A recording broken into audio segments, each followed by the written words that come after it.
Oi pessoal, tudo bem? Ralph Peter com vocês novamente, programa Livros em Revista, que vai ao ar toda quarta-feira às 19 horas na nossa BCC International Television. Uma emissora que tem sempre o firme propósito, tanto quanto o programa, de levar até vocês um bom entretenimento com um elevadíssimo grau de cultura, que naturalmente acontecerá dentro de instantes. Nós estamos recebendo para nosso gáudio a professora, pedagoga, escritora e demais atributos, Carmen Silvia Carvalho, que trouxe ao mundo seu primeiro trabalho literário. Sempre militou na área educacional, com muito sucesso, diga-se de passagem, com muito labor. Estava me contando agora o tempo de trabalho diário que ela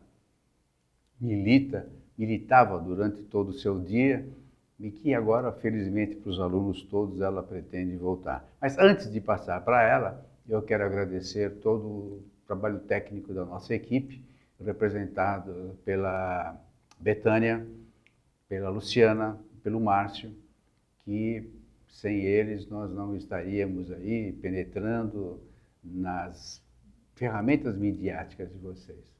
Agradeço também enfaticamente a Maria Estela Guedes, que a partir do seu site www.v.com, sediado em Lisboa, nos insere no universo lusófono, nos dá uma audiência bastante grande e o que de mais importante, muito aquilatada, muito bem referenciada, que é o que nós sempre buscamos. Portanto, Estela, eu espero não decepcionar-te.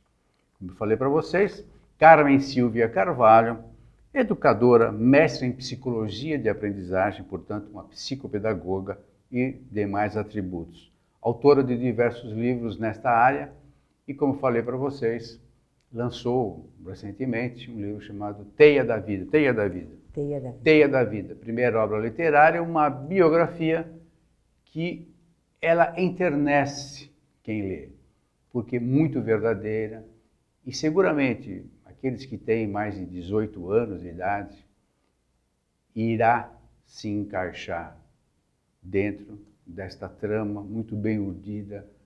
Apesar de ser uma trama real, ela parte para um ficcional levemente e deixa todo mundo inserido. É malandrinha você conseguiu colocar todo mundo na tua trama, você urdiu uma história muito bem sacada, que realmente atinge todo mundo. Porque quem que não teve uma avó, um avô, que se identifica mais e que num determinado momento abre o baú e começa a contar as suas coisas, as suas próprias coisas, as coisas que sabe da sua filha, do seu neto, da sua neta. Muito legal. Muito obrigado por ter vindo. Te agradeço muito. Eu sei que você é uma pessoa bastante atarefada e eu espero que você continue assim nessa tua trajetória, bastante atarefada, que seja incansável essa tua trajetória. Obrigada, Ralph, é um prazer estar aqui com você, obrigada pelo convite. Não, isso quase nem foi um convite, foi uma intimação, né?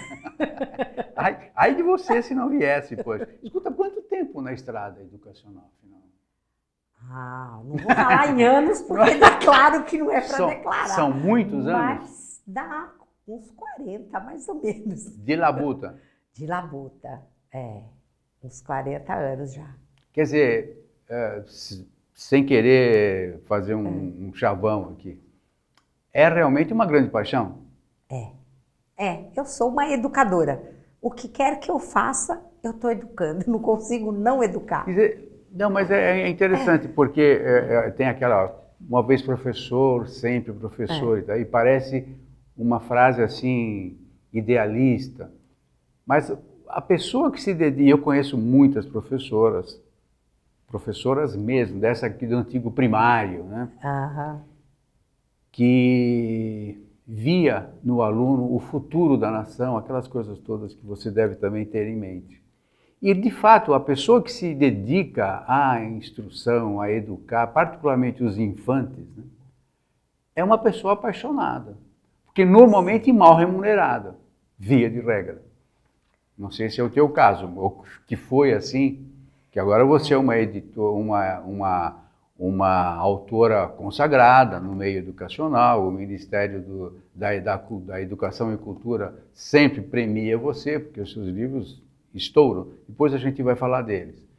Mas no começo da carreira, deve ter sido como qualquer outro começo de carreira, ou seja, começou bam, bam, bam. Eu tive muita sorte. Eu dei aula como professora substituta enquanto estava estudando ainda na faculdade. E logo que eu me formei, eu já fui trabalhar como assessora da área de português de uma escola. E de lá eu comecei a atender depois outras escolas como assessora, a dar cursos. E desta experiência, né, de assessoria nas escolas, nasceu esse primeiro material didático, que é o Construindo a Escrita. Construindo a Escrita. Eu tenho um exemplar aqui, mas eu não posso mostrar para vocês, porque ele vai desaparecer. Eu vou mostrar, depois a técnica vai lançar o nome dele na tela. Mas olha só, olha como fica, gente. Ele desaparece, porque o fundo é verde, e verde, abacate, né?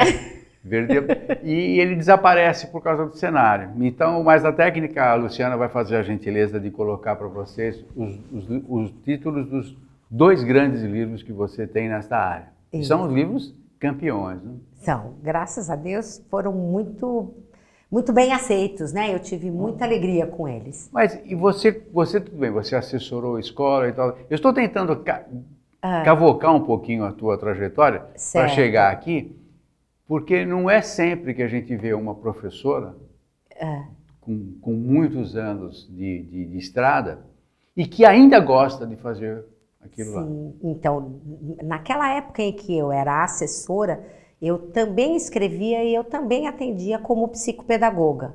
Já como psicopedagoga? Já como psicopedagoga, eu fazia todas estas coisas simultaneamente. Quer dizer que você se formou em psicologia? Não, eu me formei em letras. Letras? Me formei em letras e por isso que sempre a minha trajetória foi para a área de português, por isso que esse é um livro de ensino de português. Mas para ser psicopedagoga, desculpa, psicopedagoga, você fez o curso de psicopedagogia é como um pós, mas eu fiz o curso o pós em psicologia da aprendizagem e do desenvolvimento.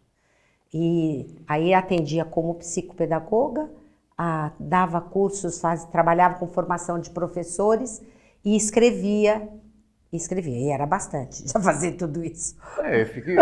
Quando você começou a falar, eu fiquei imaginando, e principalmente, desculpe de ter só você jovem, como é que você se sentia ensinando professores? Porque você é jovem, era jovem, Sim. bem mais...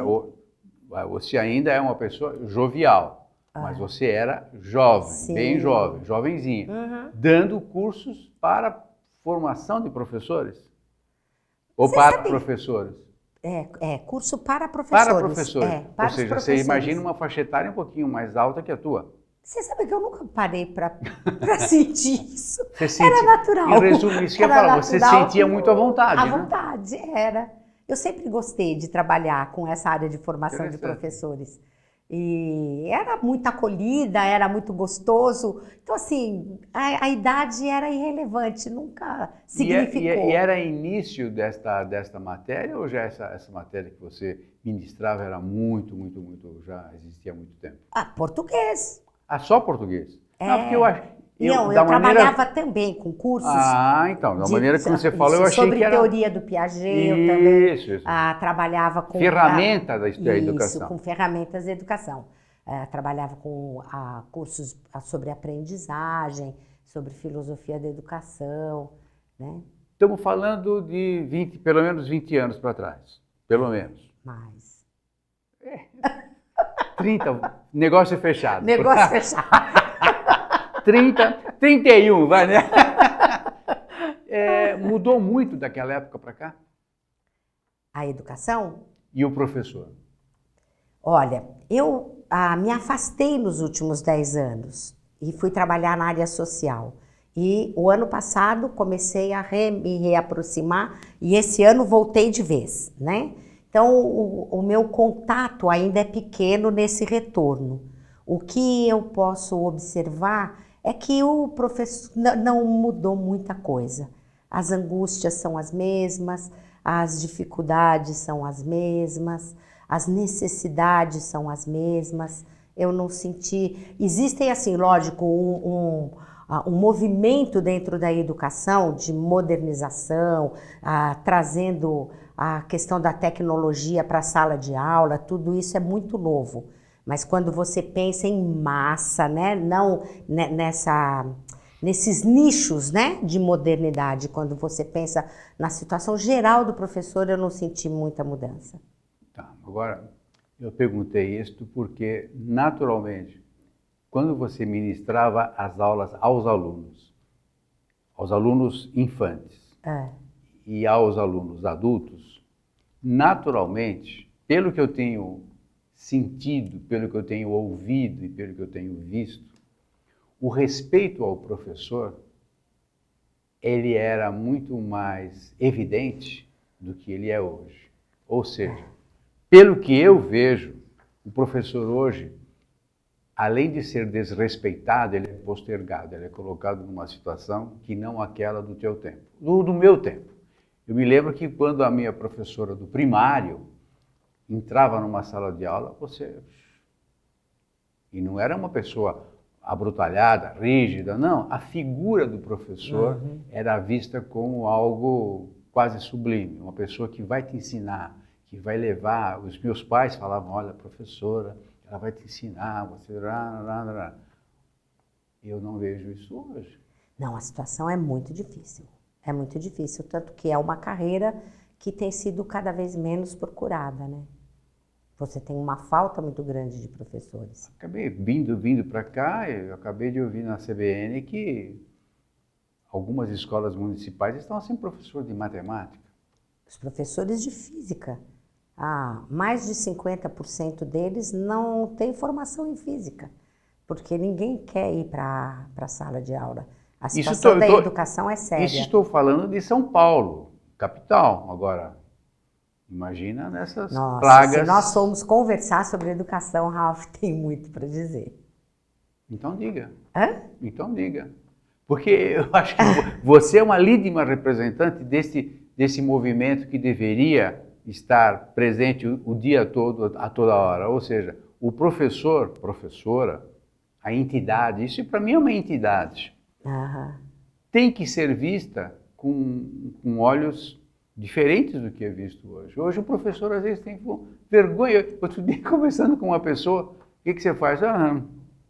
Como assim? Não, é professor. O cara tinha vergonha de dizer que era professor.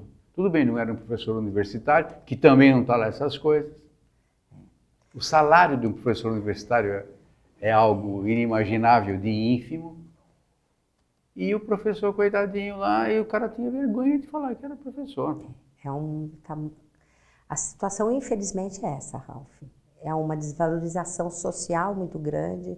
Eu acho que uma desvalorização do governo, né? A educação não tem a prioridade que ela precisava ter. E você tem uma situação de complexidade da sociedade, né? Essa questão dos limites que você estava colocando, ela não se circunscreve à sala de aula, né? Você tem uma coisa mais endêmica mesmo, que é da própria... É um lance de família também, né? Então, a situação da educação é complexa. A impressão que me dá, às vezes, é que os pais não conseguem mostrar aos seus filhos o valor que o professor tem. Talvez porque não tenham tido esse valor, ou porque não querem, ou porque a situação atual não permite um vislumbre de uma situação profissional diferenciada. O que você acha? Você acha que a família tem muito a ver com isso? Sem dúvida. Deveria ter, pelo menos. Eu acho que a família tem a ver com isso também. Não é só ela, mas ela também tem a ver com essa desvalorização.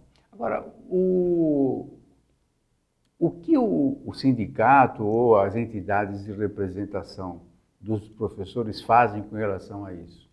Eu nunca vi nenhum movimento nesse sentido. Eu só vejo um movimento de melhoria salarial, mas nunca eu vi um representante, pode ser que haja, eu não tenha visto, tudo bem, mas eu nunca vi, nunca ouvi um representante da classe professoral, podemos falar assim, dos professores, vir a público e pedir para que o professor seja mais respeitado. Eu nunca vi.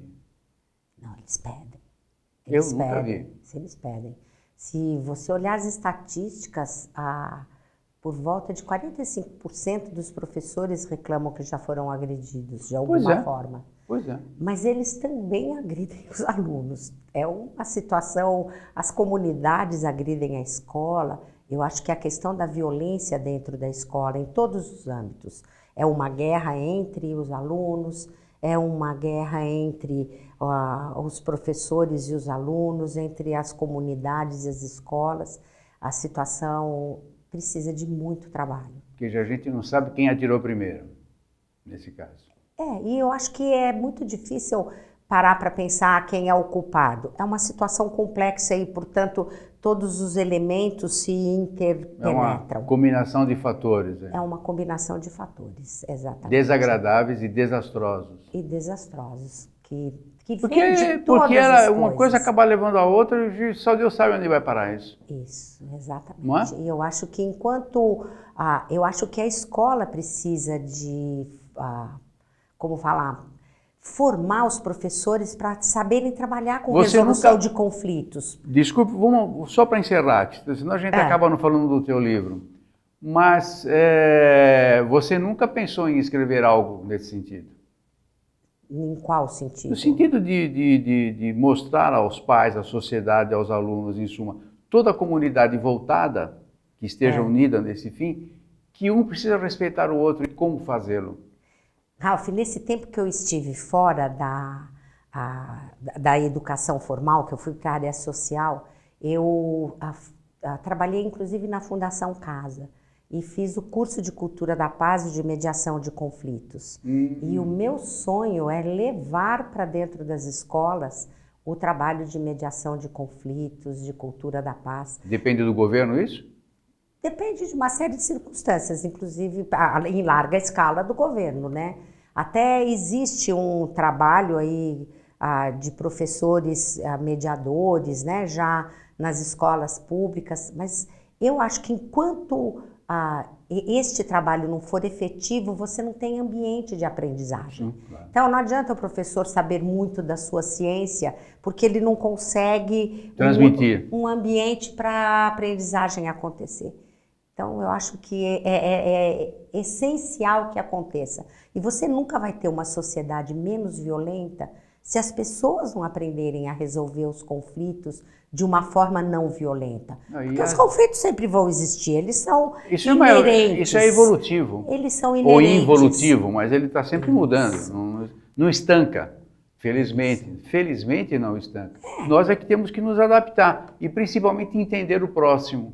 Que eu acho que aí é que essas duas partes não estão conseguindo fazer. Isso. Um não entende o outro não entende conflito. Eu tento levar isso através do Construindo a Escrita, de colocar sempre discussões onde estas questões do respeito, do autorrespeito, do respeito com o outro, do teu lugar na sociedade, do autoconhecimento, da solidariedade, que esses valores e esses conhecimentos estejam misturados, né? Estejam ali dando sustentação para uma convivência de outra qualidade, porque é só assim que você vai ter uma outra sociedade. E muitas vezes as pessoas entendem respeito como autoanulação, e não é o caso. Não. Você respeita para se fazer respeitado e vice-versa.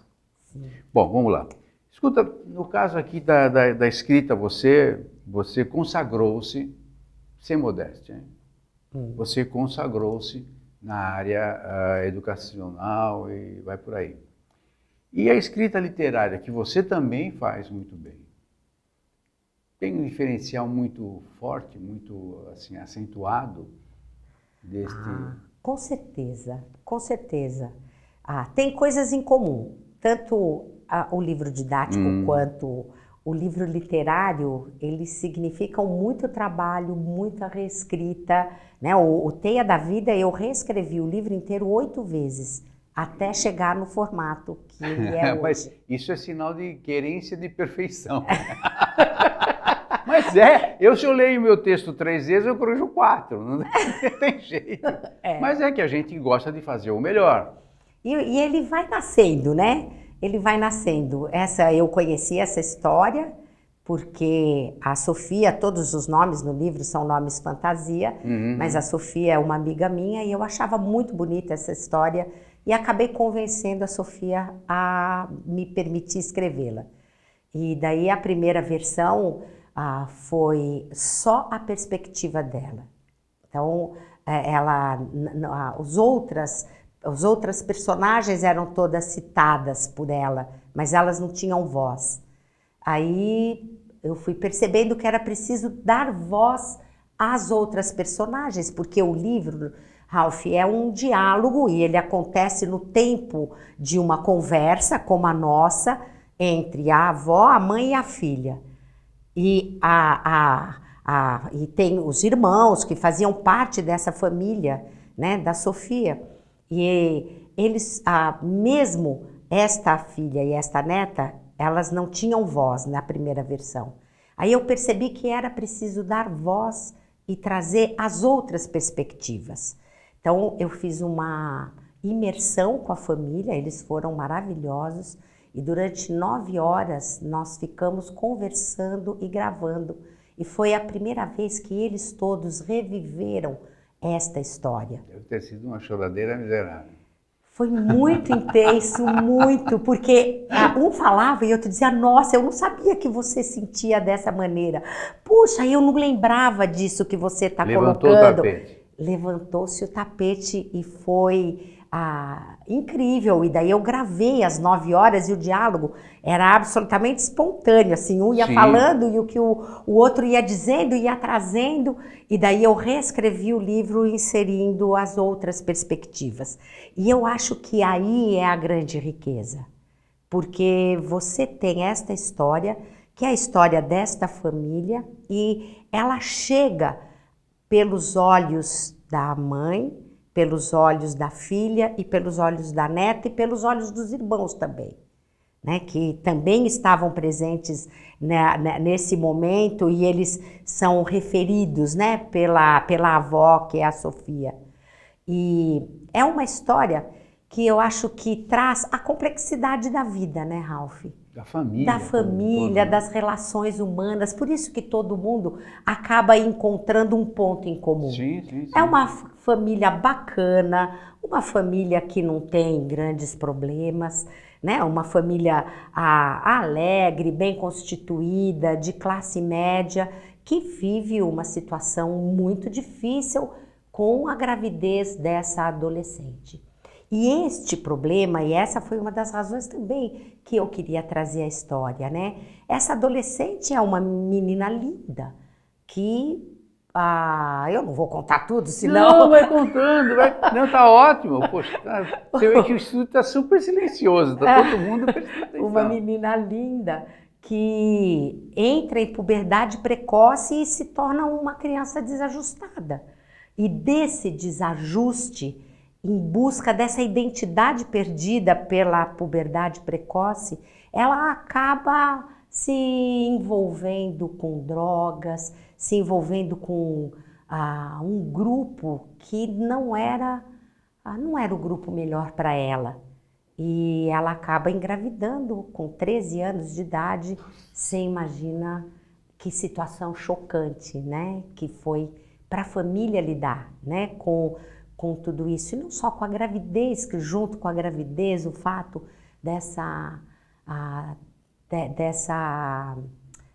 desse uso das drogas, um desajuste, esse desajuste social. E daí, então, é muito bonito porque tanto a Sofia quanto a Cristina, elas trazem não os fatos, mas elas trazem as angústias que elas viveram, né? O livro traz muito esse choque de gerações Quer dizer, a Sofia queria muito estar do lado e ajudar a sua filha. A Cristina queria muito a mãe perto, mas elas não conseguiam se encontrar, né? A intenção de uma era lida de outra maneira pela outra, e daí elas se buscavam, mas elas não se encontravam.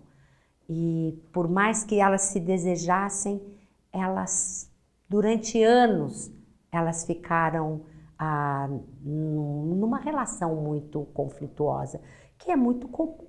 É muito difícil os pais de adolescentes conseguirem acessar seus filhos.